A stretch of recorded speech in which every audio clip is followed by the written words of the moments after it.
Welcome everyone to Robin's Nest, episode 18. My guest today is Ilona Naroditskiy, and we'll learn about her in a few minutes. I wanted to ask everyone to please subscribe to the podcast so you don't miss it when it's posted. It's only being posted once a month now, and you can subscribe on any platform that you listen to your podcasts or on YouTube by searching Robin's Nest Podcast. Also, if you're enjoying the pod, please rate and review it on Apple Podcasts so that other people can find it. And always follow me on Instagram at Robins_Nest_pod. We have paused, if you haven't noticed, our interview with a stranger series, because it turns out, Ilona, strangers are not that reliable. This is what I've learned. So I have actually asked several strangers to be on the pod. They agree to be on the pod, and then I never hear from them again. So I will continue to try. If I find a stranger that I find interesting, I will keep trying to interview them. But for now, we're just moving forward with our regular podcast. And I am really, really excited, actually, for today's podcast. It's going to be really cool and interesting. I have my friend and colleague on the pod today, again, Ilona Naroditskiy, and we're going to talk about all things therapy.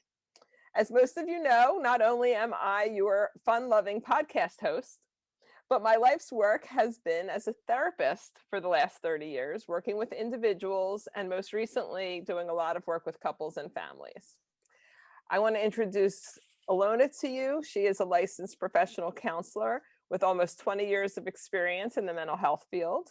She owns her own group practice in Bucks County called Spectrum of Solutions Therapy Services that focuses on helping children and families with a variety of behavioral, emotional, and developmental issues. Ilona was born and raised in Ukraine. In 1999, she moved to the US, where she pursued a graduate degree and a career in counseling. Ilona lives in Bucks County, Pennsylvania with her husband and 2 children. And in her free time, she enjoys crafting, traveling, sightseeing, and spending time with family and friends. Thank you for being on the pod today, Ilona. It's my pleasure. Thank you for inviting me. Absolutely. Thank you for saying yes and showing up. I really appreciate that. We have a huge agenda. There's so many things that I want to talk about, and I really picked questions that I have been asked over the years. Like, people, when they find out I'm a therapist, new people that come into my life, they all ask pretty much the same questions. So I thought those are the questions that most people want to know. And then if we have time, I did ask listeners to send in some questions. So if we have time, we'll get to those as well. So to start, I would like, if you could, to just tell everybody a little bit about yourself. What was life like growing up in Ukraine, and why did you come here, and how did you get to be a therapist? Well, to me, life was good growing up in Ukraine, mostly because it was my childhood, and I had a great family, and my parents did everything to make sure I had a happy childhood. So the hardest thing that I had to do, in my opinion, was move. Why did you have to move? I didn't have to. I chose to. Followed my heart. What do you mean? Because the person that I was in love with had to move, and so we decided that we would move together because we wanted to be together, and we were both very young. And now 23 years later, we're still together, happily married. So that worked out well. It could have gone either way. Yeah. But it was a difficult choice to leave everything behind. Wow. I lived in the same city, same house for 20 years, first 20 years of my life. And that was tough, but it worked out. I was always very determined and goal-oriented and had people believe in me, so that helped. What made you want to become a therapist?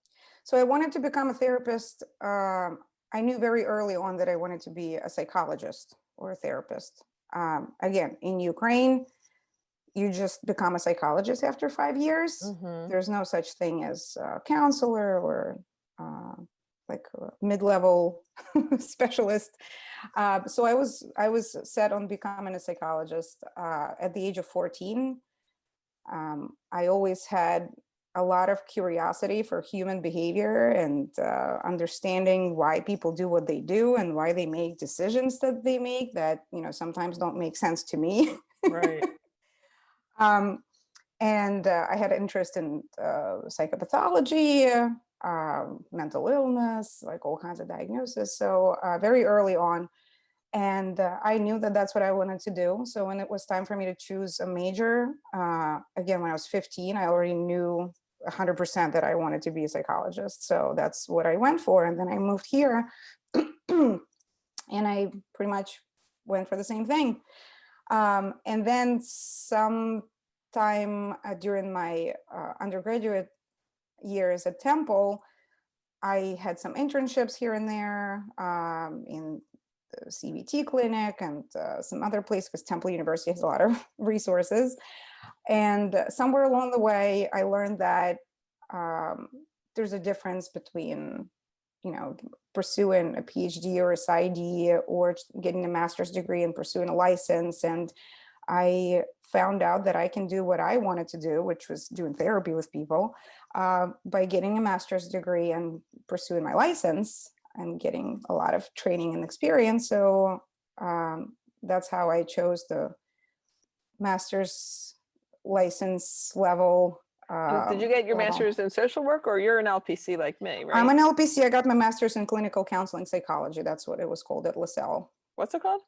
Master's in clinical counseling psychology. Oh, okay. And for those that don't know, LPC stands for licensed professional counselor. Yes. Okay. So interesting. So we have the same degree. I don't know that I knew that. What, you're a master's in counseling, right? Yeah. From Temple. where? Oh, okay. Yeah. Yeah. So yeah, I'll tell you a little bit about how I became a therapist. Was that I really had no idea what I wanted to be.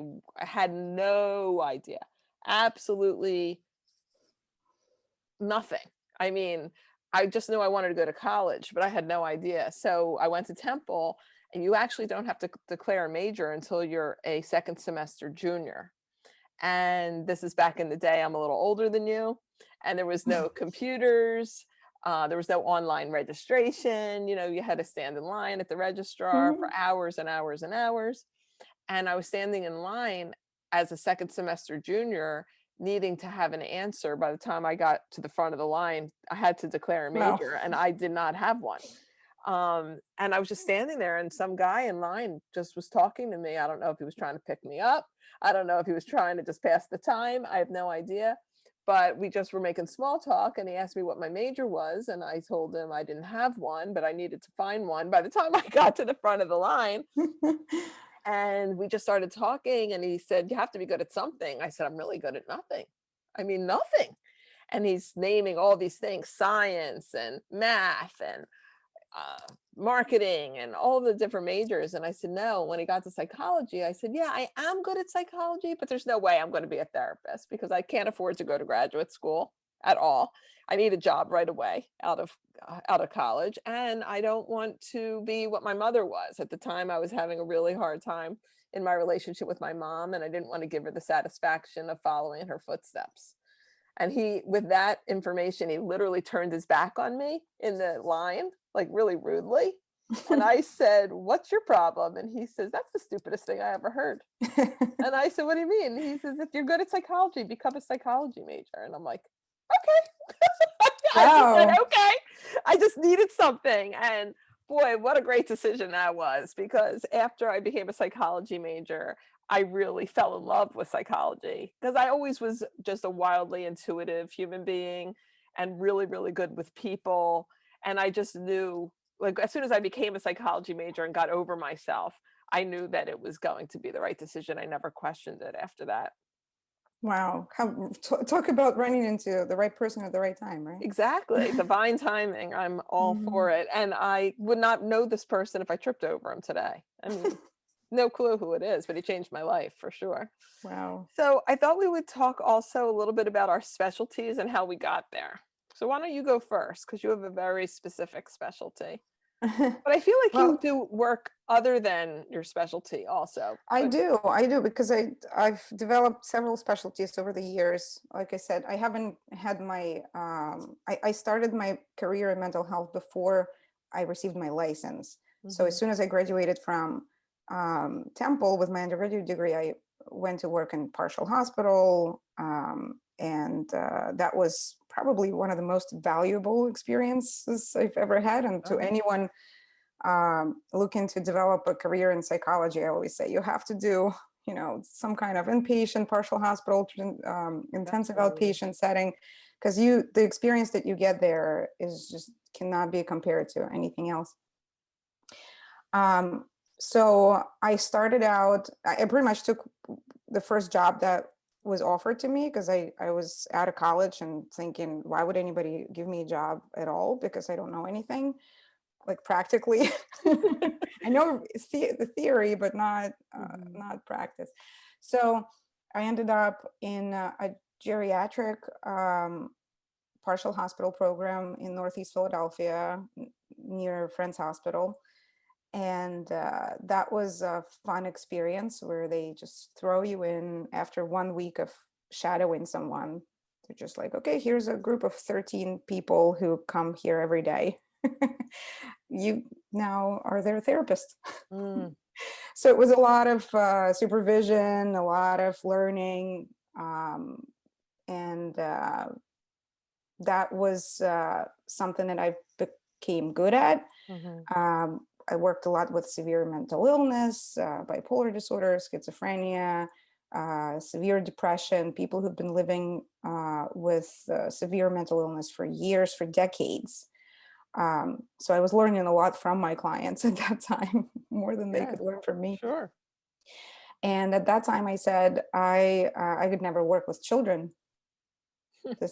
I like working with adults. We had a lot of clients who had very significant trauma history. So I took a lot of trainings, continuing education on trauma, treating PTSD,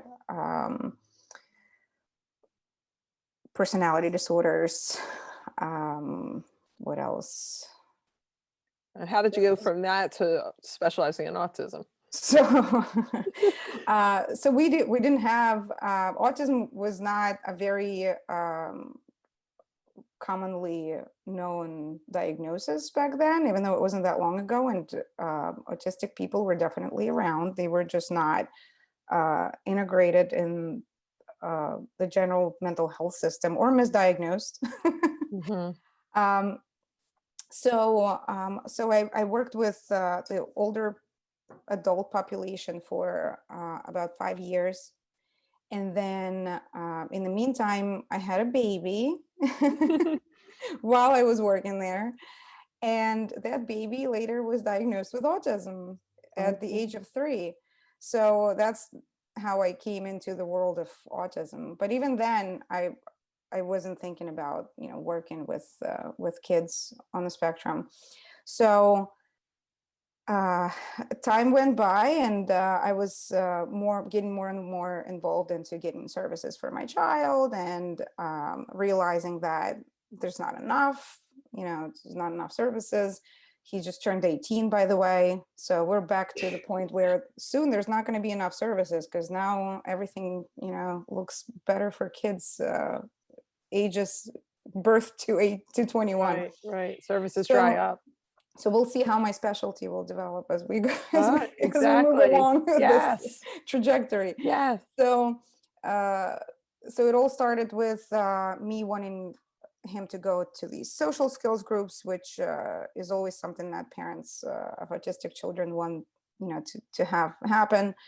And we tried one group, another group, and they were not none of them met my expectations, full expectations. Mhm. There were always missing something. So I said, okay, let's make our own groups, and we'll like combine music and movement and sensory and floor time, which was something that I was like really passionate about. So I started a social skill group program for kids with developmental delays. and that was around 2007. Um, and I continued to work full time with adults with severe and chronic mental illness. And then I said, well, maybe I want to work with kids also, but I would like to get more experience in it, not just trainings. So I got a job that I was overqualified for because it's hard to get a job working with kids. It's a good thing that it's Yeah. hard to get a job working with kids if you don't have experience Yes. working with kids. So I had to get a job that I was overqualified for that only required a bachelor's degree, which was in wraparound. People who are in Yeah. autism world are familiar with that term. So I went to this child's home on weekends, in addition to my full-time job, and got experience working on that end of that. And then I did some mobile therapy work, and yeah, so I got myself into the field with into that population, working with children. And then I received a special training in floor time, which was very involved. It was like years of videotaped, supervised sessions, and then going to this institute and staying there for a week, and doing like full-time training and floor time. Um, so yeah, and I came back, and I said, I've always wanted to have my private practice. Since I decided to become a psychologist, that was my goal. Like one Okay. day I'll have my own private practice. And then I decided that when I do have private practice, it's going to be focused on kids. But since I have all these skills that I've developed over the years, I am also good at working with adults and older adults and all kinds of So would you say it's like diagnoses. balance now that you work kind of balance with adults and with kids, or still primarily with kids? I work primarily with kids, but I enjoy having a certain percentage of adults in my practice because it gives me it's very stimulating for Mm-hmm. it. It's stimulating in a different way Mm-hmm. when I can sit down and process Mm-hmm. with an adult. Mm-hmm. It's different than sitting on the floor and playing with a kid. I do enjoy that type of work. A lot of my kids are just fascinating, and I love working with them, but just sitting down with an adult and getting into it is very Yes. special. Yeah, it's interesting, how our life experience really shapes our specialty. When I first was in really undergrad still, and I was just looking to get experience, I also worked in a psych hospital, and I was working with adolescents, 'cause that's where I could get a job, working on an adolescent unit at the psych hospital. And then I just started working with substance abuse, and then my specialty became substance abuse for years and years and years and years and years. And that led me working to various rehabs, excuse me, rehabs and halfway houses. And then I started really getting interested in family work because, again, this is like in the mid 90s, I would say, when managed care first came into the scene in psych hospitals and all that, and rehabs. And we had to do these follow-ups, a 3-month follow-up, 6-month follow-up, how to explain to the insurance companies whether or not our treatment was successful. We would have to follow up and see, are they still sober? How are they doing, etc. And I would see that, a lot of times the kids that were in treatment, once they got back into their family system, slipped right back into the same old patterns of whether it was depression or substance abuse or Mhm. whatever. And then I just got really, really curious about that because my personality, as I know Ilona, is one in which I like to be really effective. And so I don't want to work really, really hard with someone to know that in 3 months, 6 months, 9 months, it's all going to get undone. So I just started getting very curious about, like, why are these kids who aren't really kids? For me, it was adolescents. They're getting older, 17, 18, 19, but they're going right back into their family system. Why do they keep relapsing despite having all these amazing skills that they were learning in treatment? And so then I started running family groups at one of the rehabs that I was working in. And then I started having babies. And so when I started having babies and I started really paying attention to these family dynamics, I started realizing that parenting is the center of all of us. Um, Mhm. on every level, not just parenting skills in terms of what do you do when your child blank, right? But in terms of who are you as a person and how that's influencing who your child becomes as a person. And what are your issues as a parent and how does that influence what your children's issues are as they grow up? And I just became incredibly curious about that. And I just started studying that and I started running groups on that. And then parenting became my life personally Mhm. and professionally. And of course, I wrote a book about parenting and I kept doing parenting presentations. And now, as I've gotten older and my children have gotten older, which I'm kind of living your life in the future, right? Because I'm a Mhm. little older than you, so my kids are older. My focus is shifting a little bit from the parenting part of things to the more global family dynamics of what goes on in families of adult children and their parents, and the generational flow that happens um, from the parents to their children to their children, Mhm. and it's really interesting work and it's really really fun. And I also still do all my old stuff. I still work with addiction. I still work with individuals. I do a lot of work with couples, but my real love lately has been working in multi-generational family work. It's so cool. That's awesome. Should we Yeah. expect another book from you? No, Soon? there will No. never be another book. There will never be That's another a book. shame. I Your first know. book is excellent. Oh, thank you. Yeah, I feel like I poured my heart and soul into that book, and everyone should go out and buy it. It's literally Absolutely. thank Everyone should you. go out and buy it. Thank you. It's like 20 years of therapy in one, what, the 20-buck book. So I Mhm. think it's my contribution to the world. I'm hoping that the book will live on past me.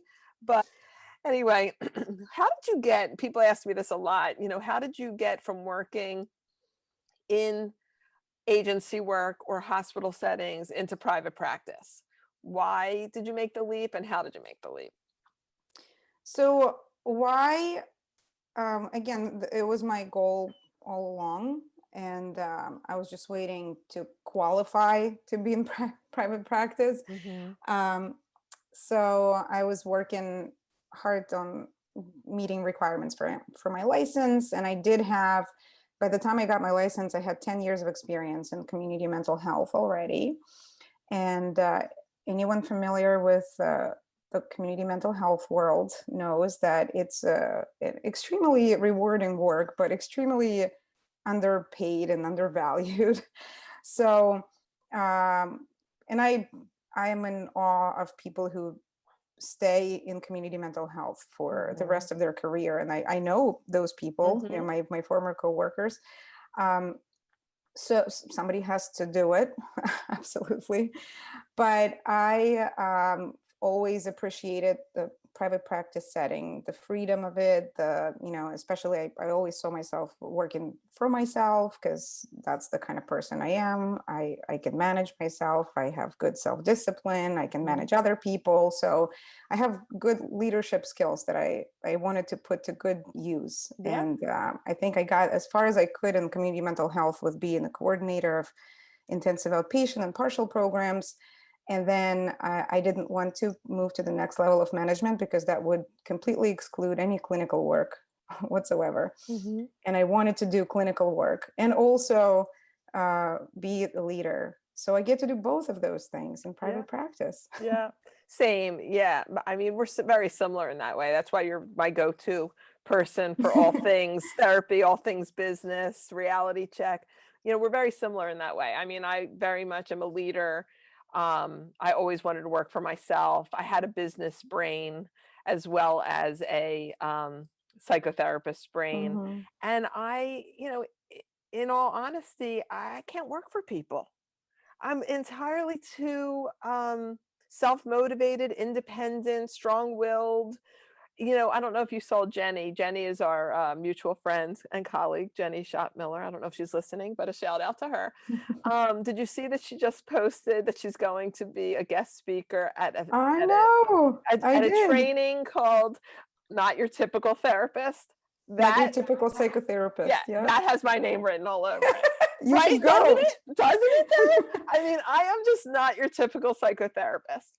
And so because I'm not your typical psychotherapist, we could talk about what that means for me in a minute, but um, I can't work in regular agency work. I have done it. I did it for many, many, many years, but my mind is always being blown at, you know, the red tape, what's the word I'm looking for? The bureaucracy. I had no time for any of that. I have Mhm. work to do with my people, and I can't be distracted from my work. I want to do the work that I want to do. And so I needed to go into private practice. And when I went into private practice, everyone was going into managed care. And that is where you and I are different. You do take insurance and you have an insurance-based practice. But for me and my personality, I was never going to be able to manage that again because of the red tape, because of the bureaucracy. Mhm. Um, so I took a big, big, big, big, big risk, and made the decision that I was going to be in private practice and I was not going to take insurance. Okay, so let's get into the nitty gritty of therapy, which I know people really want to know. Um, what is therapy? These are questions people ask me, and how does it work? What is your take on that? And I'll give you mine as well. What Hmm. is therapy and how does it work? That's a big Big question. question, I know. Big question. Um, to summarize it into something very concise, I would say it's a process of growth Mhm. that happens within a relationship Mhm. between the therapist and the client. Mm. And it's a process of becoming more self-aware. So the growth is multi-dimensional, right? So we're growing our knowledge of ourselves, we're growing our knowledge of our relationships with other people, our reactions, whatever it is that stops us from being the best versions of ourselves, Mhm. and then working to resolve those obstacles that stop us from living our best life. Mhm. I think that's great. Yeah, that's a great way to put it. I agree. I model my practice after Irvin Yalom, as I'm sure you know. Mhm. And he talks about it's the relationship that heals, it's the relationship that heals, it's the relationship that heals. That's his mantra. I agree. It's a very relationship-based practice for me. Um, and I think that through the relationship and all of the issues that come up in relationship, it's not all sunshine and light, right? Because relationships are Mhm. really, really challenging. So if you're really in relationship with your therapist, all of the issues that you struggle with outside of the therapeutic relationship show up in the therapeutic relationship, whether that is conflict or disappointment or feeling like you're being judged or your irresponsibility and how that affects me as someone who's in relationship with you. It takes all of those issues that show up in your life outside of the therapeutic relationship, and it usually, if you're focused on a relationship based practice like I am, it usually shows up in the relationship between me and my clients. But the difference is the people in your life will not work it through with you the way I will. And if you can figure it out with me, you can figure it out everywhere. Mhm. And so that's kind of the gist of it. I Mhm. also think I say this to clients a lot that one of the goals of therapy is to get comfortable with other people being uncomfortable. Meaning that, if you're living your most authentic life and you're Mhm. responding honestly and authentically based on how you want to live your life, everyone in your life is going to have a reaction to that. And how do you manage other people? How do you manage yourself while other people are having reactions so that you can live a life that is fulfilling to you and not in service of everybody else? So Mhm. that's kind of my understanding and my, how I think about therapy. Another question I get asked a lot is, what is the goal of therapy and when is it time to end? These are some of my favorites. So why don't you go first? Yeah, so the goal of therapy, what I, this is a little side note, but what I'm finding out through my work with clients is with adult clients or parents, because, Hmm. children mostly come in with their parents' goals for therapy. Yes. Um, the initial goal for therapy that people come in with is often revised Hmm. at some point during our work together. So either the problem is not what I thought it was as a client, right? Or maybe something else came up or became uncovered through the process of therapy that made me realize that, oh, this is what I really need to work on. Because a lot of people come in with looking to resolve issues that show up on the surface, right? And in therapy, we don't usually deal with surface stuff. We look under the surface. Hmm. So as we, peel off the layers, Hmm. we uncover the real issues, the real conflicts, and then it's our job to work collaboratively with people to help resolve those conflicts. So once those conflicts are resolved, therapy might be over, right? But Yeah. probably not forever. Yeah. Yeah. I know therapists have very different views about when therapy is over. I am, Absolutely. again, very unique in my own in my own thinking around this, and I know it's not the way a lot of therapists think. First of all, I think that people come to therapy because of inspiration or desperation. Hmm. And in my 30 years of practice, I can count on one hand how many times it's been inspiration, right? Most people, the majority of people come to therapy out of desperation. They are Yep. desperate to change something because they are wildly unhappy about something that is happening in their life. But the irony is that the real work really happens when the crisis is over, right? Hmm. So they come in because of a crisis, but the real work is to get underneath what Right. brought you to that moment in the first place. So when people ask me, when is therapy done? First of all, I guess my short answer is whenever you decide. I mean, it's really 100% up to the client. If you feel like you came to therapy with a specific goal and that goal has been met and you want to leave for whatever your reasons are, I'm not going to fight with you. Mhm. Okay, sounds good. I wish you well. Keep in touch. You know my number. Get in touch with me when you want. But for me personally, and we could talk about this, I know it's on our list to talk about our own experience as being clients. I would never stop therapy. I cannot imagine being alive in this world and not feeling like I need to talk to somebody. And my life is pretty good. It's not because I have a terrible life. Mhm. I have a pretty good life. I have a great practice. I have a great husband. I have great kids. My life is fine. It's not because I'm, struggling so terribly. But life is extremely difficult. And I think it's especially difficult for people like me who feel everything at 100%. A lot of people numb themselves out with alcohol, which I don't do. A lot of people are able to compartmentalize their emotions, excuse me, in ways that I can't do.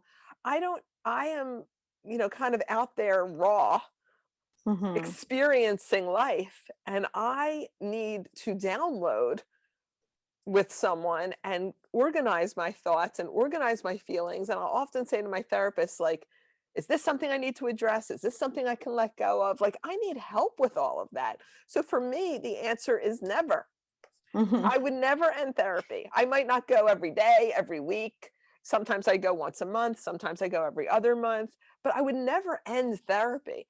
So Mhm. so that's my personal answer for myself, but I think that everyone has to make that decision for themselves. Absolutely. Yes. And I have unfortunately, I am in my practice by choice dealing with the type of bureaucracy, right, that Mm-hmm. comes with billing insurance. So in managed care organizations do tell us when we're done treatment with any kind of health, physical, mental, Mm-hmm. or they can, Exhibit A as to why I right, could never work with insurance. they can question, whether or not someone needs continued thankfully, it doesn't happen very often. They just pick on tiny little things, but in general, they let us do what we need to do. But it's very subjective. We may have a client come in and say, and I'm sure you've had experience with this, I'm going to be here for a long time, right? Yeah, they all say that at the beginning. Right. And then certain clients come in and say, so how many weeks is it going to take? Mm-hmm. Mm-hmm. So they're Mm-hmm. really looking to get in and out. Mm-hmm. Yeah. And the answer is like, I don't know. I don't know how many weeks it's going to take. We'll see. You'll know. Right. Right. So Yeah. it's very And I subjective. also, I think it's so interesting because my practice is so relationship based. It's so hard for me to wrap my brain around things like how, so when am I going to get out of here? Well, I don't know. When are you done with your relationship with me? And all that comes up around the relationship with me. Um, or sometimes like, I'm pretty good with boundaries as it relates to starting sessions on time and ending sessions on time. But there are occasions where we go over 3 to 6 minutes. And sometimes if we're finished the topic, I'll end 2 minutes early or something, and sometimes people will be like, I didn't get my full 50 minutes or something like that. Like if it's Mhm. 2 minutes shy, and I always remind people that I'm not a massage chair, like that you put a quarter in and I massage you for 50 minutes and then you're not. I mean, this is a relationship. We're having a conversation. There are times it's going to run over. There are times it's going to end a minute or two soon. Mhm. Roughly, this is our, time together. But I just find that question negates the relationship. It feels very transactional. How many visits before I can leave here? That reminds me of like going to a chiropractor. How many times are you going to adjust me before I feel better? You know, Mhm. I'm not a chiropractor. This is human relationship. And people, I find that when people leave therapy, at least with me, it's because the relationship gets to be too difficult. There's conflict. They don't want to deal with the conflict. So they leave the relationship because of the conflict, which is exactly what they do in their personal life, Mhm. right? So it's playing out in the same way, but I just let people have their experience and play it out the way that they want to play it out. I'm not here to I'm here if they want to do the work, and I'm okay with letting them go if they don't want to do the work. So I don't really have an opinion at the end of the day as to whether or when you're done therapy. I trust your judgment, the client's judgment. But if people ask me directly, like, how long do you think this will last? I don't have an answer to that question. Of course. And, How can you? right, unless they're coming in for parenting coaching. That's different. If Right. it's something very specific, like I can't potty train my child. How long will it take to potty train my child? 2 visits. I can say that, or how long will it take for me to get my child to X, Y, and Z? 6 visits. Like Right. that, when it's very specific and skills based, that's different. Mhm. But if we're talking about psychotherapy or as I just said earlier, I'm doing a lot of family work forever. Forever. One of my clients recently said to me, because I do my schedule monthly, and I'll say, are we on for next month at such and such a time? He says, I have you on um, in perpetuity at the same time, which I think is funny, but For true. life. Yeah. I Mhm. mean, until they decide that they want Right. to take a break or whatever, and that's all Mhm. perfectly fine. Yes. Um, how do you know if therapy is needed versus medication? Well, that medication is always last resort for a lot of people, right? So Mhm. not for all people. Some definitely feel easier making that decision. But for most people that I come in contact with, adults and parents of children who make decisions about their children's medications, it's the absolutely last resort. Um, and I feel the same way about it when it comes to me or my kids. Well, we always want to exhaust all possible options before turning to medication. Mm-hmm. So, generally speaking, if we try everything but medication and it doesn't work, then we need to explore that venue, right? Mm-hmm. Because it's available, it's out there. We know that it can be very effective. It's not always necessary to prescribe medication as soon as someone gets a certain diagnosis, Mm-hmm. because there's no guarantee that that will be the most effective way to address it. Mm-hmm. I often come to, talk to parents whose kids get diagnosed with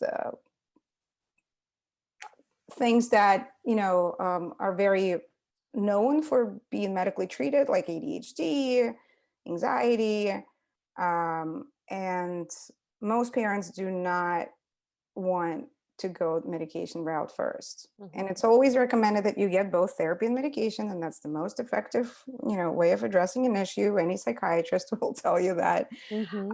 When they prescribe, they usually want you to continue to go to therapy and not just rely on medication. Right. But with kids, even if I see from my professional point of view in the first meeting with the child that I think they're going to need something else, but the parents are super hesitant and super resistant to medication, I say, okay, let's give it, let's say 2 months Mm-hmm. of weekly sessions. And if we see no progress or very limited progress, I'm going to make a referral. And I usually do my share of reassurance and explain to them that this is just an appointment. You come to the psychiatrist's office. It doesn't mean that you will walk out with a prescription. It's Mm-hmm. just an evaluation. Even when you walk out with a prescription, it doesn't mean you have to fill it. If you fill it, it doesn't mean you have to take it. So you have several steps where you will be able to make a decision about this medication before it actually gets into your bloodstream or your Right. child's bloodstream. Yes. So that kind of eases their anxiety and makes them, kind of like feel more, less worried about the whole process. Yeah. Yeah. It's funny. I had that exact perspective for most of my career. And I still feel that way a lot of the time in terms of definitely try everything first before medication. I definitely feel that way most of the time. But I have found that there are exceptions. There are certain diagnoses that absolutely need to be treated with medication that Well, I have found, right? I agree. Yes. Bipolar, I don't work with those a lot. okay. So when I see certain types of clients who are really suffering and their life is really struggling, they're really struggling in their life, it's so clear to me that medication is Mhm. necessary, like for mood stabilizers or someone who's dealing with intense anxiety. I also know people, and and again, this has just come with wisdom with age. Um, I used to be like, absolutely only try therapy first before medication. And then as I got older, I realized there are some people who will never go to therapy. Never. True. They are terrified of therapy, or it's just they're not really honest in therapy, or whatever's going on. And for those people, I say, if at least take an anti-anxiety medication, something to help ease the symptoms of what you're going through. So now I'm much more gray in this area.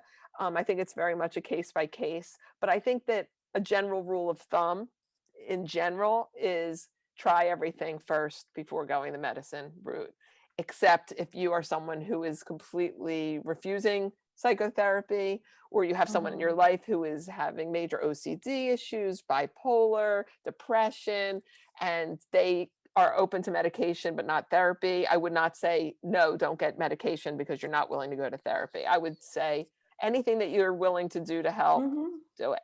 All And right, I just wanted to add that there's so sure. many factors that play into it. There are cultural factors. There's a Oh, factor of yes. how long is the history of this person's diagnosis? Are they just coming into it? How old are they? Or have they been living with it for years and they've tried several medications? Maybe they had very negative experience with some and they're just so scared to try something else. Yes. Um, Yes, that happens a so a lot. lot of, yeah. That happens a lot. I actually want to speak to that for a second because a lot of times people do try a medication and they don't have a good experience with it.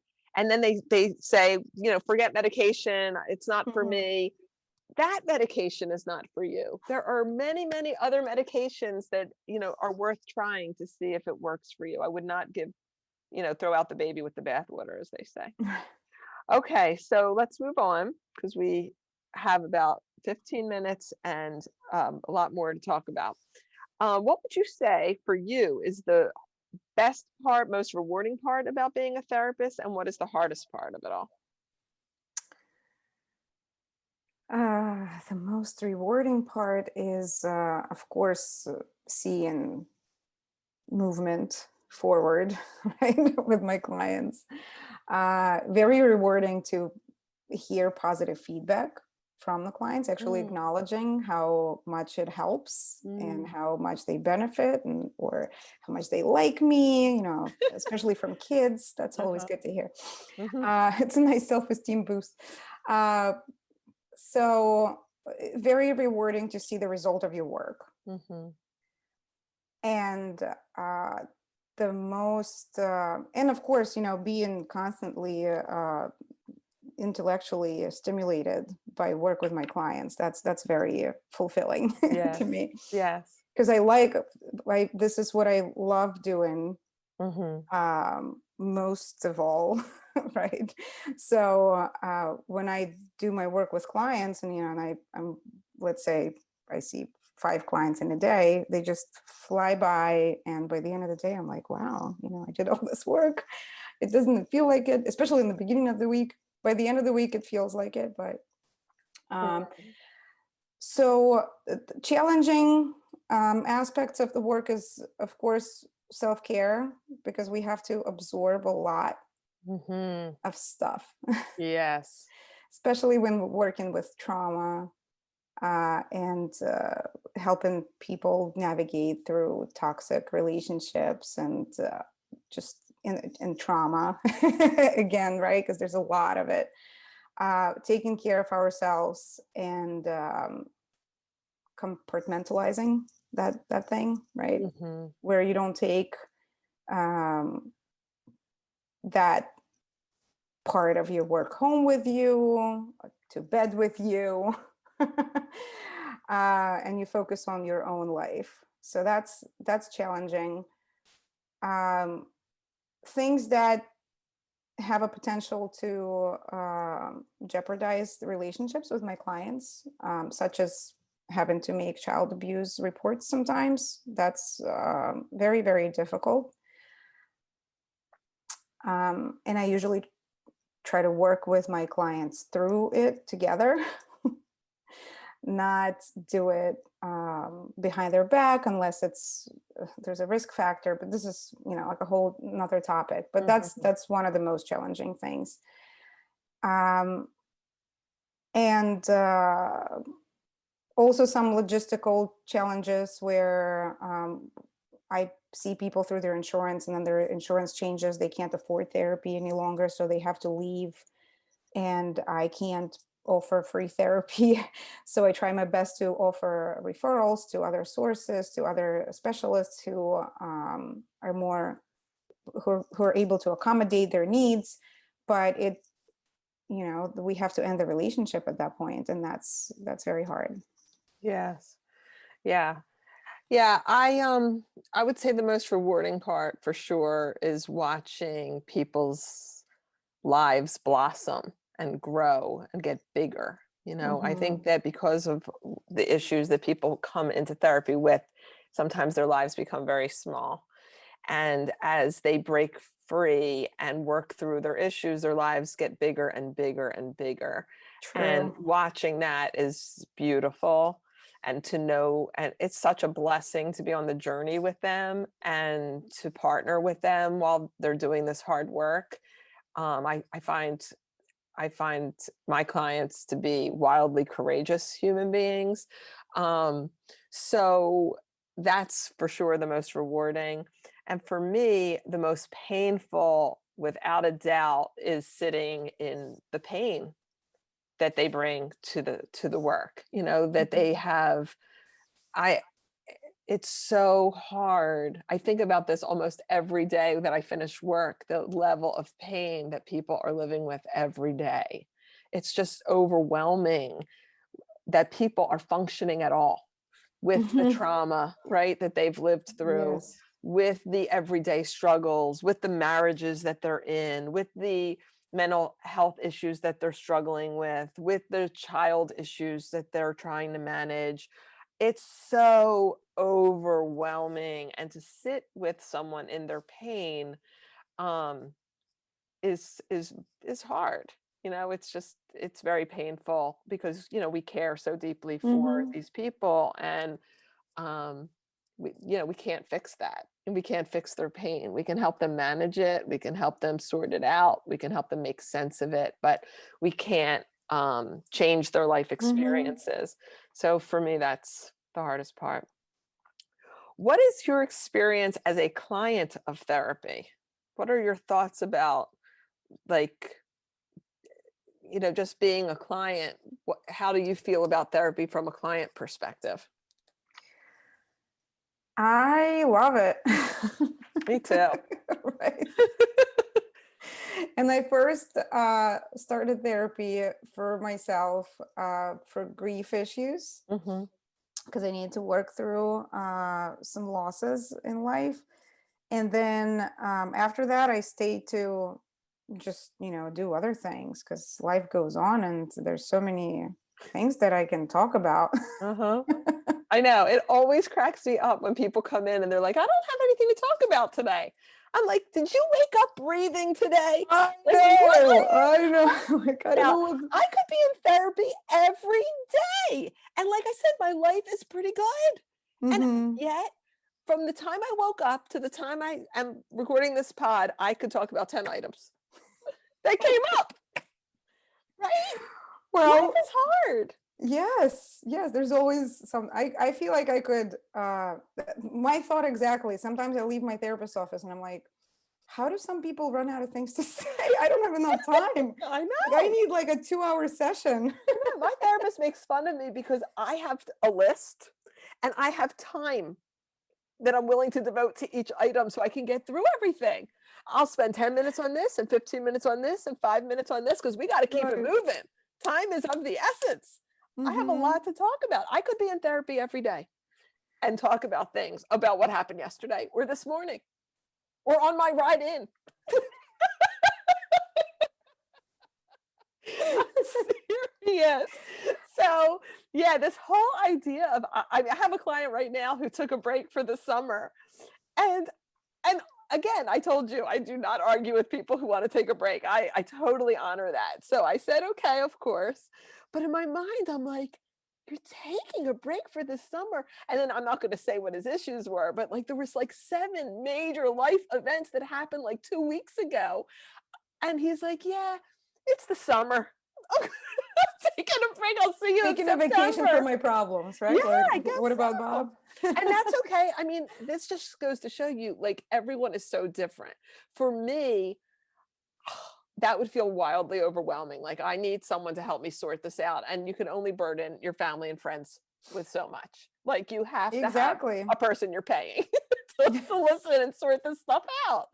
Um, but then there are people who can compartmentalize things and say, yeah, I'll deal with that in September. I see these people. I'm friends with some of these people, and it's hey, more power to you. It's just not me. Yeah, we need to talk. to someone, to each other. We do, right? Well, we do. Yeah. How do you destigmatize therapy with resistant clients? Oh boy, this is this hits literally close to home because there's such huge stigma about mental health and therapy in the Ukrainian American and Russian Ukrainian community. Huge. Mm. I know it's stigmatized in the United States, but talk about like not even, I don't know, like not having anything said out in the open. There are no school counselors, in Ukraine. There weren't when I was there. We had a school psychologist who did like, fun personality testing with people, but nothing to, to go to someone to talk about your problems basically is very frowned upon. And it's just something you don't do. You have to be able to work through your problems, not have to go to a psychologist to work through. There's no reason behind it other than shame, right? Shame in people that, this is something that you have to admit that you have issues. So I do work with Russian speaking population. Russian is my first language. Even though I grew up in Ukraine, it was like the Russian speaking part of Ukraine. So I barely speak any Ukrainian.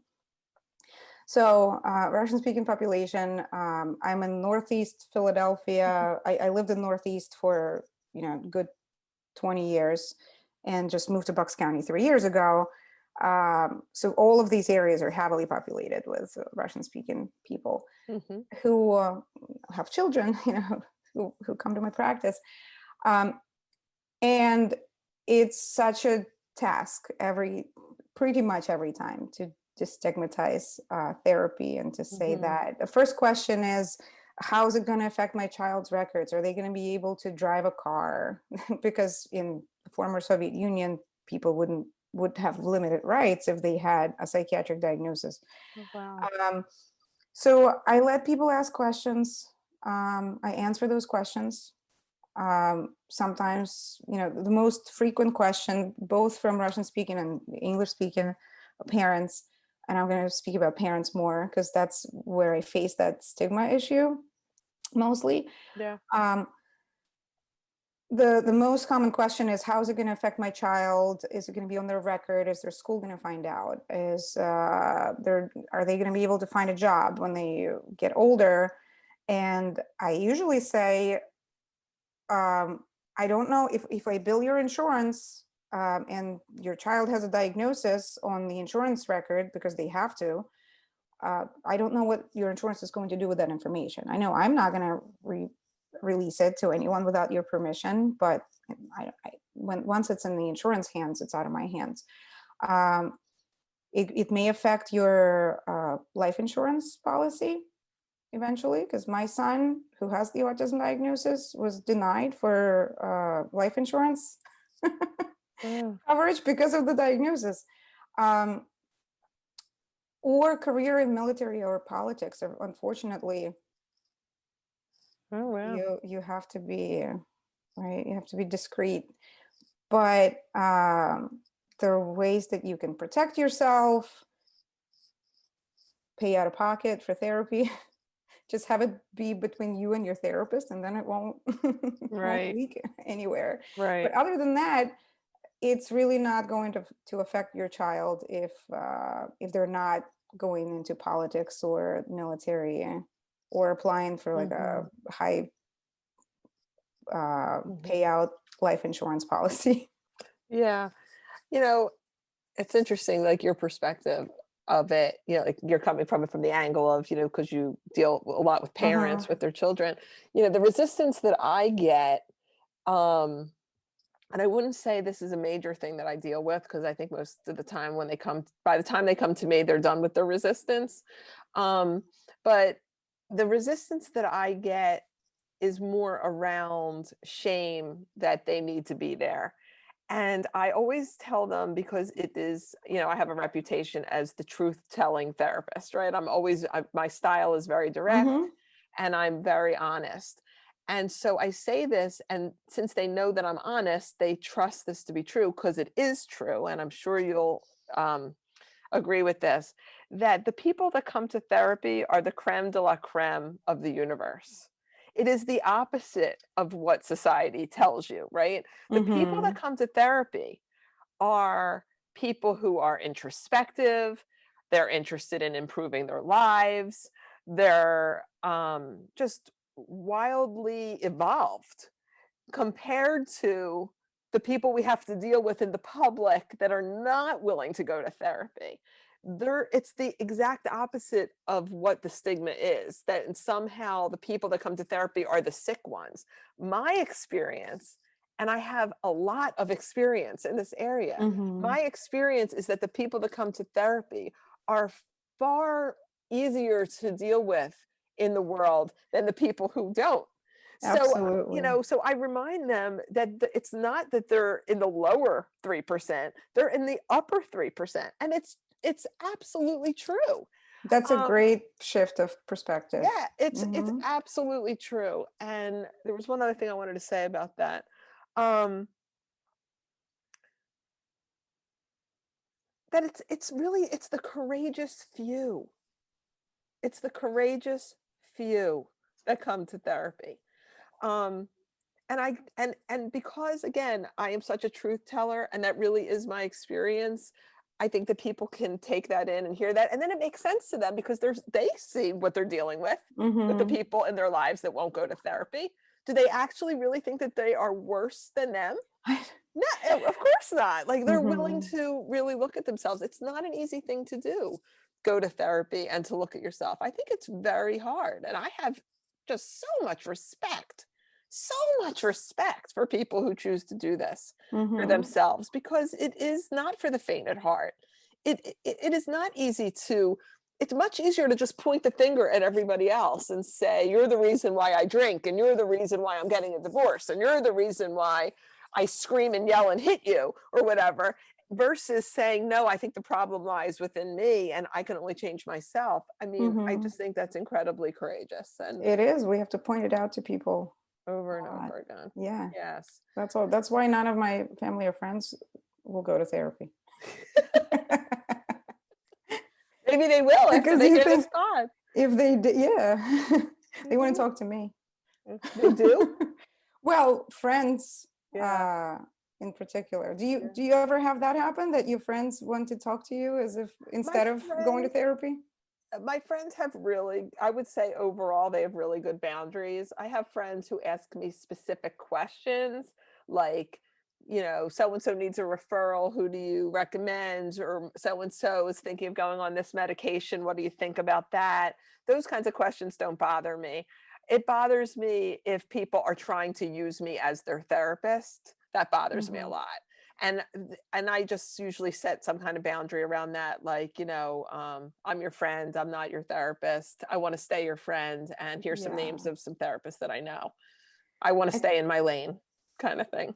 I don't think that for most of people in my circle, it's the boundary issue Mm. necessarily. It's the lack of understanding of what therapy is and Mhm. what it's for. Because I get asked a lot to be to take on like a family member as a client Oh, or a yeah, family no. member's friend as a client, where we cross paths in various settings, and it just wouldn't be Yeah. very therapeutic for us to work together. So I have to do a lot of explaining of Uh, why I can't be someone's therapist, and I yeah, have to that makes refer sense. out. That makes sense more for you than me because of the small community that you're Yes. living with. Hmm. What advice would you give to people who are struggling with whether they should even start therapy? Like, when is it time? Should they start? If you're considering it, you should start. Right? That's a no-brainer. Definitely. And Definitely. just give it a shot. Just try it. Just like I, tell my kids when they are worried about starting something new. Try it one time and then you'll know. Or Absolutely. maybe two times. you know, just give it Yes. another chance, Yes. depending on what it Yeah. is. I would say give it a month, actually. I would say give it a month and see whether or not it's for Hmm. you or not. It's sort of like, it always cracks me up when alcoholics wonder if they're alcoholic. How many people who are not alcoholic do you think are Wonder if they're asking alcoholic. themselves that question? Right? So That it's is the so true. same thing with Hmm. therapy. If you're thinking about starting therapy, of course, you have nothing to lose. There's nothing harmful about it. You have everything to gain and nothing to lose, which is a great segue into the next question. It's really the last question because we don't have time for unfortunately, for the Sure. listener questions, which is how do you go about choosing a therapist? So I'll start with that because it Sure. kind of piggybacks on what I was just saying. I think that it's not a matter of if you should start therapy. I believe that everybody, absolutely everyone, could benefit from therapy. I do think a better question is who. Who should you start therapy with? We talked about this earlier in the pod. I am not what's that workshop that Jenny's going to? Not your Not your typical I psychotherapist. am not your typical psychotherapist. I'm not. And so I'm either fabulous for you or not going to work for you at all. And you're not going to know that until you come in for your intake session Right. because who I am shows up in that. I do a double session for the intake Hmm. so that people can really get a flavor of who I am and I can really get a flavor as to who they are and whether this is a match. And if it isn't a match, I can be thoughtful about who I refer them to because I can see like what kind of therapist they might benefit from better Hmm. than me. I am the kind of therapist that if you are looking for somebody who is a tell it like it is, really, really naked with the truth, honest all the time, you're wondering what your therapist is thinking, I'm your girl. I'm the one, I'm going to tell you what I'm thinking all the time. And you might, hear that and say, yes, yes, that's the kind of therapy that I would want. A lot of people hear that and think that. But the truth is, not everyone's ready for that. Not Hmm. everyone's ready for that level of honesty. A lot of people just want to go in and talk and be listened to for 50 minutes. And I think there's nothing wrong with that. I'm just not your therapist. So Hmm. so I really think it's like dating in a sense. You have to find the kind of therapist you're looking for this particular time in your life. If you are going through grief, for example, I don't consider myself in any way a grief therapist. It's not my specialty, it's not my style. Certainly clients go through grief while they're in therapy with me and we work through that, but I wouldn't take on a client who's looking for a grief therapist because that's not my specialty. So I Hmm. do think that it's very personality driven. I think that you have to go and try somebody out and see how it feels. And I know this is going to sound crazy, but one of the things that I used to do when I was looking for a therapist back in the day, and it worked for me, it's a very simple thing when I didn't want to waste a lot of time, is that I would call all of their voicemails. I would hear their voice. I would hear how they sound. You can sort of pick up a lot from somebody. Like if you Hmm. call my voicemail, I tell you my fees, I tell you my Oh, hours, I know. right? You sort of get the flavor of the kind of therapy that it's going to be.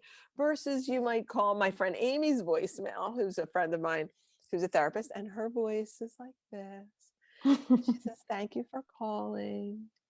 And you might be looking for that level of nurturing and Hmm. quiet and, just unconditional acceptance and all of those kinds of things. And that, you might want to start out with someone like that and then switch to someone like me, or start out with someone like me and switch to someone like that. It's really okay. I never take it personally, ever, when someone tells me that I'm not the therapist for them. And I never think badly about another therapist because they said that that person wasn't the therapist for them. It's really very much like dating. You have to find the right therapist. I don't think it's a matter of should you start therapy, it's with whom, and give yourself time. Much like medication, just because you tried one and it didn't work out doesn't mean that there isn't another one out there that would be perfect for you. So you have to Sure. keep trying. Okay. You want to add to that? I agree with everything you said, and just another perspective here, right? Mhm. Coming from Nice. the insurance-based Uh-huh. practice,